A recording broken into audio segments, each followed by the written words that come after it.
Hujjatul Islam Sayyid Muhammad Rizvi is a native of Bihar, India.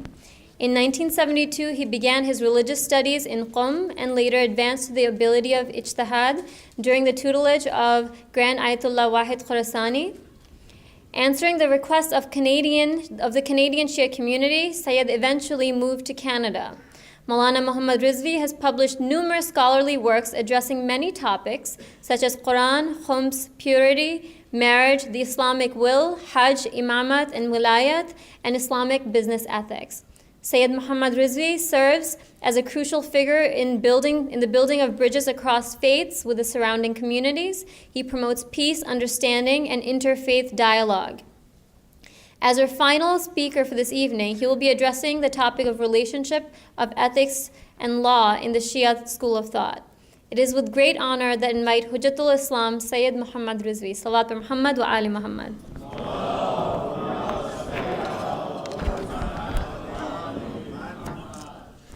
أعوذ بالله من الشيطان اللعين الرجيم بسم الله الرحمن الرحيم الحمد لله رب العالمين والصلاة والسلام على سيد الأنبياء وخاتم المرسلين سيدنا ونبينا بالقاسم محمد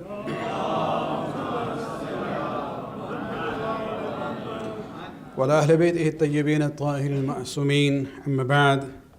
Sisters and brothers in Iman and humanity, Assalamu alaikum. It's indeed a pleasure to be here again. It has been a very hectic day for me. I was at the Imamia Medics conference in Toronto in 2 sessions, and then I had to fly over here. But anyway, being the last speaker, I unfortunately didn't get that much opportunity to hear from other esteemed speakers who came before me. But inshallah, this will be complementing to what they had said earlier. The topic given to me is about the relationship between ethics and law in Shia thought. And so to begin with, just to make things very simple, in order to come to the point, let us start with the definitions and the difference between what we mean by ethics and what would we mean by law. When we talk about the issue of law or fiqh, we are not looking at the literal meaning, of course. Fiqh means knowledge, but in a technical sense, it refers to the science or the knowledge of religious laws derived from their sources. When you look at the sources of the fiqhi laws, basically, the primary sources are the Quran and the Sunnah of the Ma'asumeen, the Prophet and the Ahlul Bayt.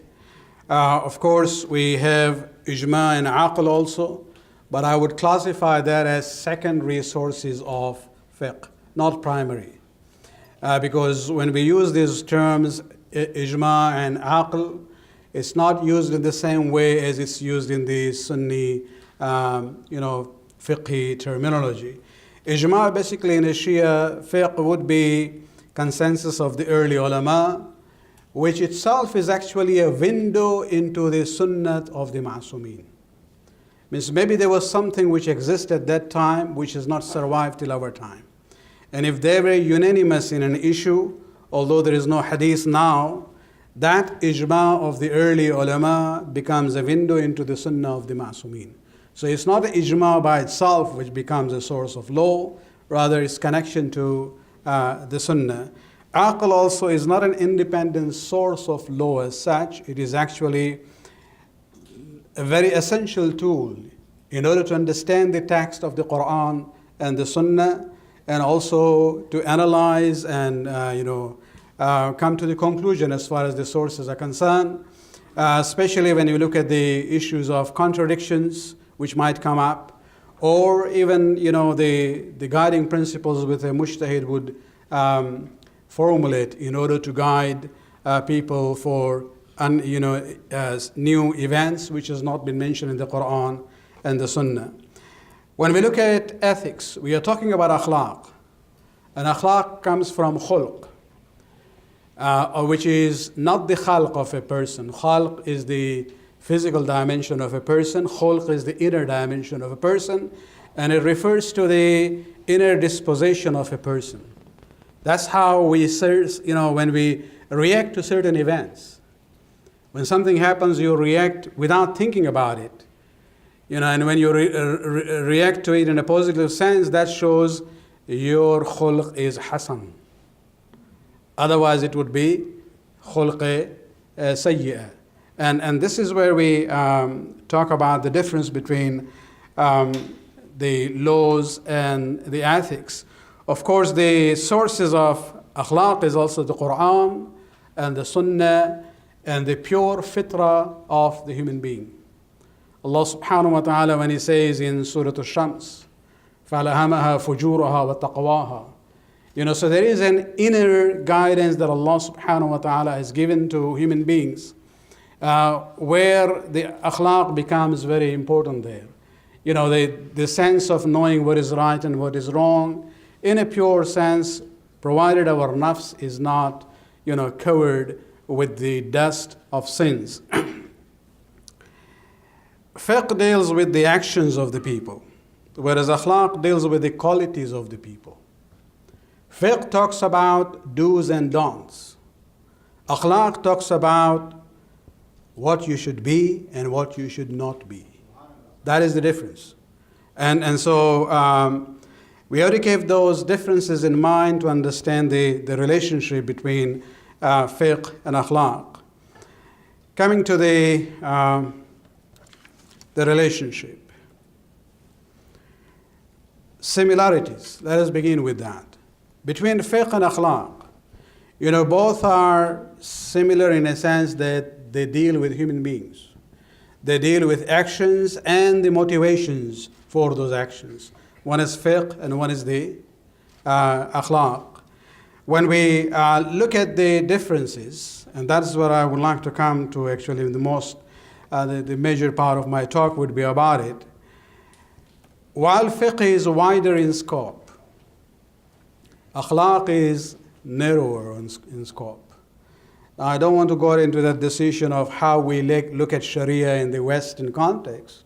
There is a socio-political element to it, how those who don't like Islam, you portray Sharia as only hudud and ta'zirat, as a system which just punishes people. But when we talk about fiqh, we are talking about fiqh or Sharia in a more broader sense. Of course, whether everything can be implemented here, being a non-Muslim minority, as a Muslim minority in a non-Muslim society, of course, we don't talk about it. But essentially, when we talk about fiqh or Sharia, yes, it is more wider. It's very difficult for a practicing Muslim to look at an aspect in his or her life where Islam doesn't have a say, directly or indirectly. Maybe Islam would say, okay, I will leave it to you. You decide what you want to do. So it is a very comprehensive, aspect of life. It covers everything from simple things like what we eat and drink to dress code, to the career and the profession that we choose. Whatever we do, our business life, our social life, our personal life, our ritual life, so fiqh is very wide. But when we talk about akhlaq is more narrower. The scope is about refining the character of a person. And so there are some differences between the scope of fiqh versus akhlaq. In other words, we can say that fiqh deals mostly with the physical aspects, while akhlaq deals with the spiritual dimension of a person. And this leads us to a very major difference between the two. While fiqh can be enforced by force of law, akhlaq cannot be enforced by the force of law. You can't have a police of akhlaq. In Saudi Arabia, maybe. So you can't have people monitoring the akhlaq of the people and enforcing it.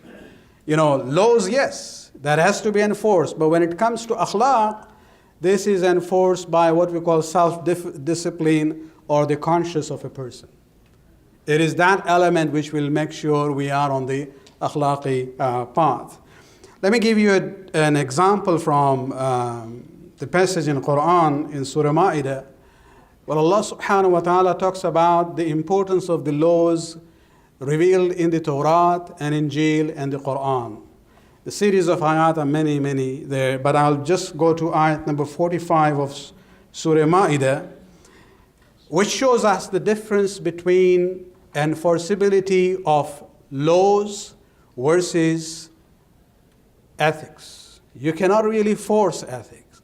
And it's also relevant to one of the discussions which are going on in even US. Let us look at, first of all, the issue of retaliation. If something does something, if someone harms you physically, what does the law say? Are you allowed to retaliate or not? Look at the Quran. It talks about first the Torah.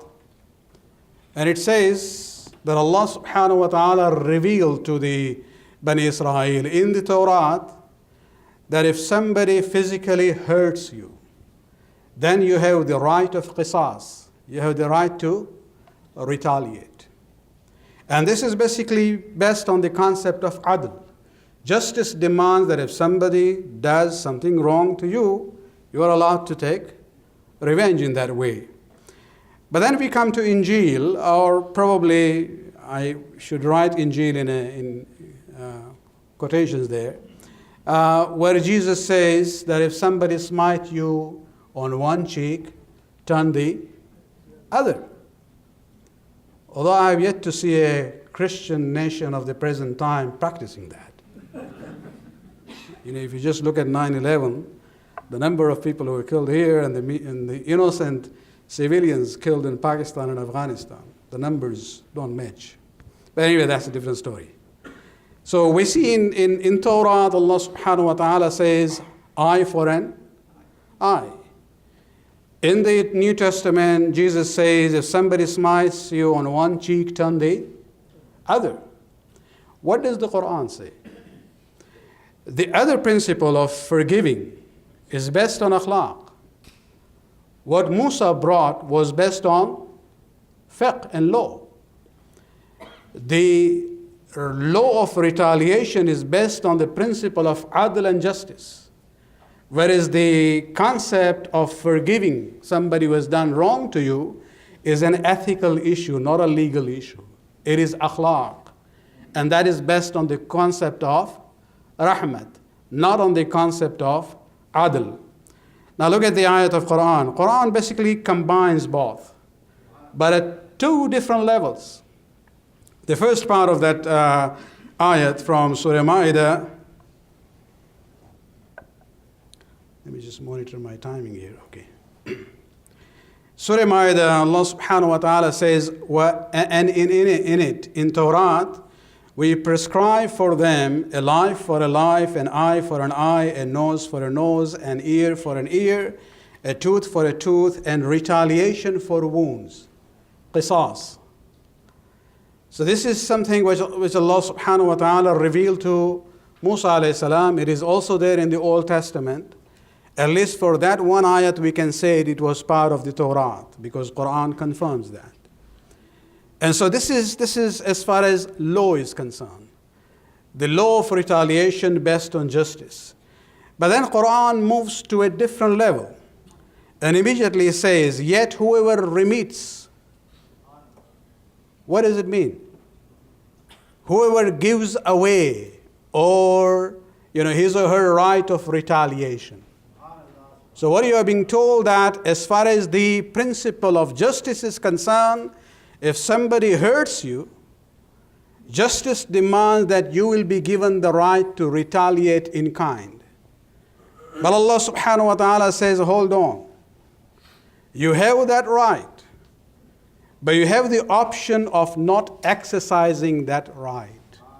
So basically, the justice demands that right be given to retaliate. But immediately Allah subhanahu wa ta'ala says, hold on a minute. See if you can bring yourself to a higher level. Not just the level of fiqh and law. Rather, take yourself to the level of akhlaq and ethics. Have that willingness in your heart to give up your right maybe settle for a monetary compensation instead of retaliation in kind, or forgive totally. And there Allah subhanahu wa ta'ala says that if you do that, I will consider it as a charity, and the reward would be that I will forgive your sins on the day of Qiyamah. And so this is where we see why in the first part the language is different, in the second part the language is not like that. Because in the first part it is the principle of justice which cannot be denied. If somebody demands that, we don't have a choice but to implement it. But when it comes to the issue of forgiving somebody who has done wrong to you, we cannot force that. Because ethical principles cannot be forced in that sense. Akhlaqi teachings, it has to come from inside. We can encourage the people that, this is what you should do. But it is not something we can force. When a criminal goes to the court, and if he finds things are not fair to him, he can say, I demand justice. But can he turn to the judge and say, I demand mercy? If he uses that language with the judge, that I demand mercy, if he was going to jail for 10 years, maybe it will become 15. Because you can't demand mercy, you can plead for mercy. That is the difference. You can demand justice, because that's your right. That is the law and the fiqh part of it. But when it comes to the issue of rahmat and forgiveness, that is not, the low part of the concepts. And so when we look at the difference here, justice on social level is to be enforced, but when it comes to the issue of mercy on a personal level, this has to be encouraged. Let me now move on to the relationship between the two. Fiqh is the foundation of akhlaq. You can't have akhlaq without fiqh, or even the other way around. Because when we talk about akhlaq from the Islamic perspective, you're talking about refining my own character. In order to do that, I have to do certain things, which is not just the minimum requirement. This is where the Sharia comes in. It says you must do the wajibat and you must refrain from what is haram. It is akhlaq which holds your hand and moves forward. That now that you have done wajibat, see if you can do mustahabbat or not. See, can you refrain from makruh also or not? And so they basically interact very well with one another. Akhlaq creates the values like ghibat and lying and other things, whereas fiqh gives the judgmental value to them, whether this is acceptable or not. And both are important for the wholesome development of a Muslim's personality.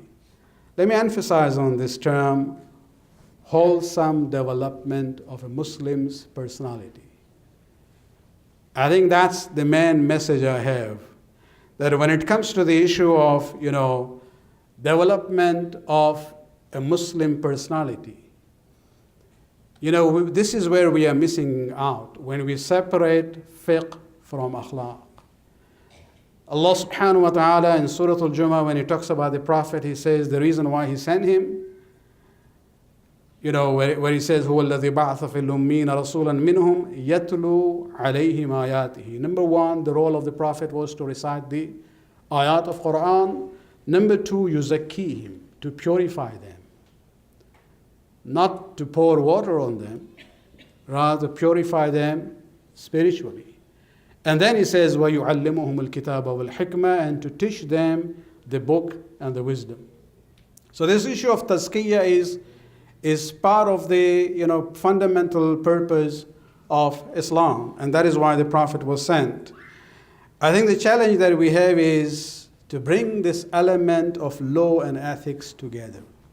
When we talk about the relationship, unfortunately it is not that well defined in literature of ijtihad as well as in the practice, especially the books which instruct the people about fiqh issues.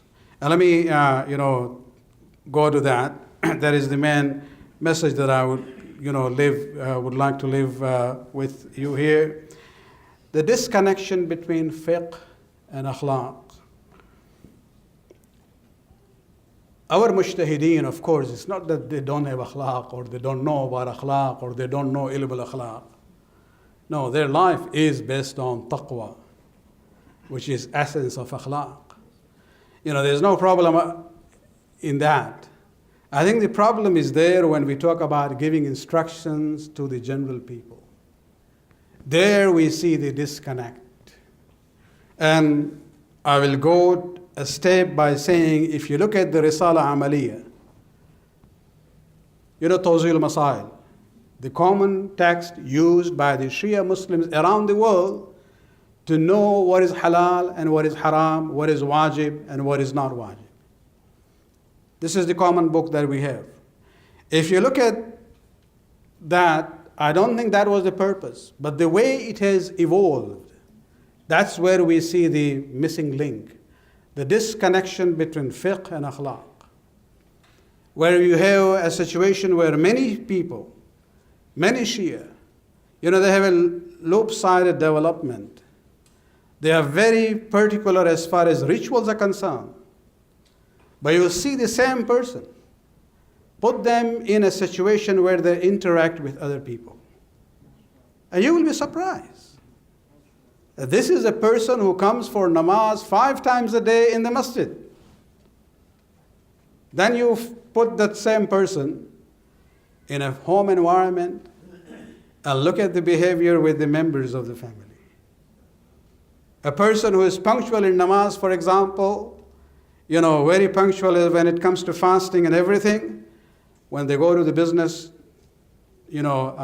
place, the situation is very different. And that is because they just look at fiqh and ignore the element of akhlaq. And this is actually, I was just reviewing the classical texts that we have, even those which are used in the seminary, and our respected ulama here, they're familiar with the books. If you look at books like Sharh al-Islam of Muhaqqiq Hilli or Sharh al-Lum'a of Muhaqqiq Shahid al-Thani, there you will see, and this is where I say the problem lies. They have Kitab al-Salat, the section on prayers for purity, fasting, zakat, homes, everything to do with life. In the earlier texts, you also had a book called Kitab al-Jihad, where they talk about 2 types of jihad. The minor jihad, which is basically an armed struggle and the rules about it, and the major jihad, which has to do with akhlaq. It seems later on, because of the socio-political circumstances in the Shia world, for the last few centuries, that chapter of Kitabul Jihad was deleted. Not only the minor jihad, but even the major jihad was removed from the discussion. For whatever reason. It was not probably done deliberately because of the socio-political circumstances. That's how even the textbooks then evolved later on. You look at Tawzul Masail, you look at even Wasilat al-Najat, you look at Sayyid Yazdi's Al-Urwat al-Wusqa, you look at Minhaj, you'll see that section is missing. If you look at the books of Hadith, where they also have different chapters according to different categories, they have Kitab al-Jihad, and they talk about the major jihad also, which is the spiritual jihad. And that is where they talk more about akhlaq. And so that element has somehow been forgotten as far as the literature of the Shia fiqh is concerned. And that is also reflected in the books prepared for instruction for the general public. And so we have to go somewhere else for the akhlaqi values, whereas this should have been all together. And because of that disconnect, let me very quickly give you some examples. It is very easy, if we think about it. Most of the teachings of fiqh is somehow directly, indirectly connected with an akhlaqi value. The disconnect is there when we don't think about it, don't talk about it, don't instruct one another about it. You look at the mutahhirat, simple items in Tawzil Masail. You have a list of purifying elements. One of them is known as ghaybat a Muslim. What does it mean? Maybe we should test here how much you've been successful in the madrasa. I'm monitoring the time here. I think 2-3 minutes was missed in the mic problem, so I'll take some extra here. What is ghaybat a Muslim? Absence of a Muslim means what? Somebody came here and I saw his shirt becoming najis. Then I see him next day coming to the same place with the same shirt. Do I have the right to go and tell him your shirt is najis?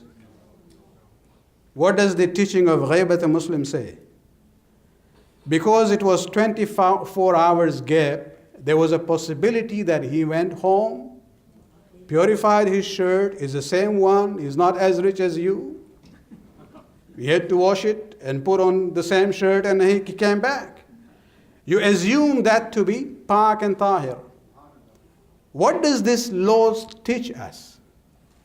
It is talking about husnul dhun, the concept of positive thinking about one another. That if there is a possibility of giving, a positive element to an action of somebody, you look at it positively. Another example, in the list of najasat, we have money as one of the najis element. And then we have dead body as a najis element. Do we connect that? The beginning of a human being is najasat. The end of a human being is najasat. Is there a message there, akhlaqi message for us? You go to Amir al-Mu'minin and he will tell you, where he says, Mali ibli Adam wal fakhr. He says, I'm surprised at this children of Adam and this arrogance that they show. Awwaluhu nutfa wa akhiruhu jifa. His beginning is a sperm which is najis. And he ends up as a corpse which is najis. And in between the beginning and the end, he is carrier of waste and nothing else. And still, ثُمَّ يَتَكَبَّرُ, still he allows himself to be arrogant. This is in fiqh, but we have to connect that with akhlaq.